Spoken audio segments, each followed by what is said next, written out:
President Trump has been impeached, but almost every day we're still learning new details about his Ukraine conspiracy. Friday night, we learned that just 90 minutes after Trump's infamous Ukraine call, White House officials told the Pentagon to stay quiet about the frozen military aid. In the past week, we also learned that a Rudy Giuliani associate secretly got $1 million payout from a Putin-linked oligarch, that Putin himself apparently fed Trump those bogus Ukraine ideas, and that a key witness to the plot, Bill Taylor, is now being ordered to leave Ukraine. In other words, this is far from over. There is still a lot we don't know, which highlights the need for new witnesses at Trump's Senate trial.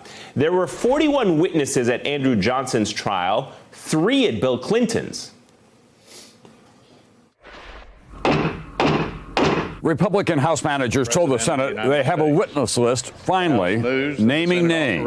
President Clinton's friend Vernon Jordan, White House aide Sidney Blumenthal, and Monica Lewinsky. The Senate laid down the law today. House prosecutors can persuade the Senate to call witnesses, but only a few, and only if they can add to the case to convict the president.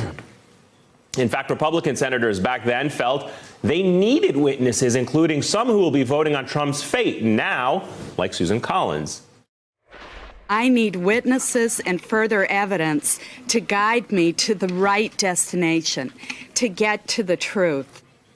With me now, former acting U.S. Solicitor General Neal Katyal. His new book, Impeach: The Case Against Donald Trump. And just moments ago, he published a new op-ed in the Washington Post titled, quote, "New evidence for impeachment keeps turning up. That's why we need witnesses." Neal, thank you very much for being here. Make the case for us. Explain why witnesses are needed at the trial, despite what somebody like Mitch McConnell says, that they are not needed.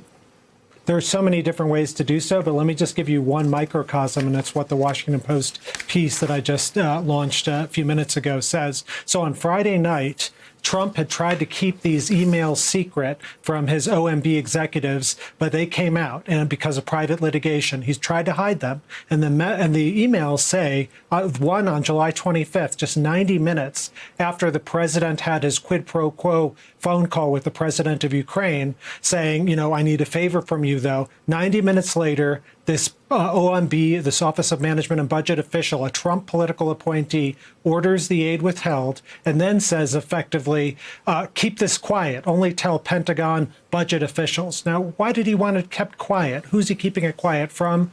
There's only one real explanation here, and it's Congress, because he's required, actually, under law, if you try and not spend some money that Congress has allocated, the Impoundment Control Act of 1974 requires Congress to be told about it, and they weren't.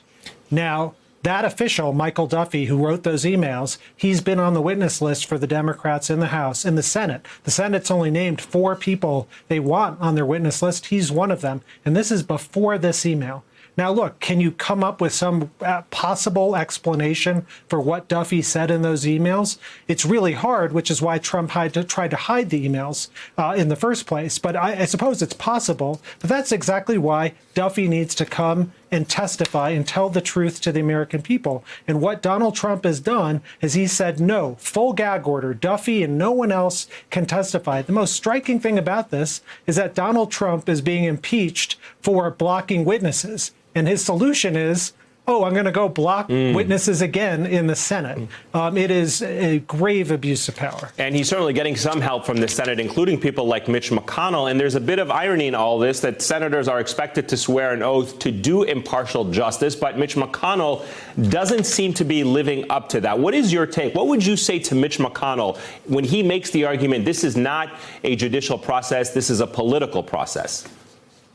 I mean, impeachment's in the Constitution, and I can't think of a more grave responsibility than the Senate's, which has allocated the power to the sole power to try impeachments. A trial is, after all, a legal proceeding, and of course, impeachment has political overtones. But no, you can't go out and just announce your verdict before having the trial. I mean, I know that's what McConnell is familiar with in Soviet justice, but in this country, we have real trials with witnesses, and as you said, Andrew Johnson had 41 witnesses. Clinton had 3. The idea that you have a trial with no witnesses and to have the Senate Majority Leader predetermine and pre-announce his result ahead of time, this is a constitutional travesty. And, Mitch McConnell has shown several times he has no appreciation for the Constitution, but I don't think the American people will support such a thing. There's an interesting theory that is being floated out there by Trump allies and some scholars who are claiming that President Trump, in fact, hasn't really been impeached because the documents, the articles themselves, have not been transmitted to Mitch McConnell's office. Watch this soundbite. One can make a fairly decent argument that the president wasn't really even impeached. Nancy and the gang ran out of town without even naming impeachment managers and without sending the articles to the Senate. I'm not sure she can make a legally based argument, but has Trump been impeached or not? Oh, he's certainly been impeached. I think nobody really believes this. Constitutional scholars don't believe this, with the exception of one guy at Harvard who's, I think, enamored a little bit by his intelligence, which is obvious. But this is a clever but ultimately terrible argument. It's an argument the House didn't believe. It would mean the House has been kind of debating a resolution and taking witnesses and hearing testimony for no reason at all. That can't possibly be the rule. They voted to impeach the president. And most importantly, Donald Trump himself thinks he's been impeached because his own Justice Department made a filing last week in federal court in the McGahn case, which said that case is now moot because he's been impeached. So, I think nobody serious really believes this. And let me get your final thoughts on the role Chief Justice John Roberts will play in all this. He is expected, obviously, to preside over the trial. There has been some sparks or tensions, if you will, between President Trump going after Chief Justice Roberts on Twitter, at least over the past year or so. What do you expect him to play? Does he have any actual power or influence, not on the outcome, but just at least in the decorum and the process of how this plays out? Oh, I think the Chief Justice has a massive role to play. So impeachments of the president have been governed by the same rules that have been around since Andrew Johnson in 1868. And they say that the Chief Justice is the one to decide over which witnesses will appear. And so, McConnell has been trying to signal that maybe, I guess, he's going to try and break with those rules and try and do something totally different, something very unconstitutional. But, that's going to require, I think, a real significant rebuke, by the Senate over the Chief Justice. I just don't think that's possible. And so I do think ultimately the Chief Justice is empowered by those 1868 rules to decide on witnesses. And when you have a circumstance like this, in which one of the two central allegations against the president is he's obstructing justice by blocking witnesses, I think it's unlikely that this Chief Justice, who's known for fairness, is going to say, oh, okay, Mr. President, you can go block some more witnesses.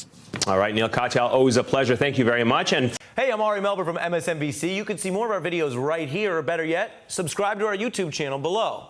You could have been anywhere in the world, but you're here with us, and we appreciate that.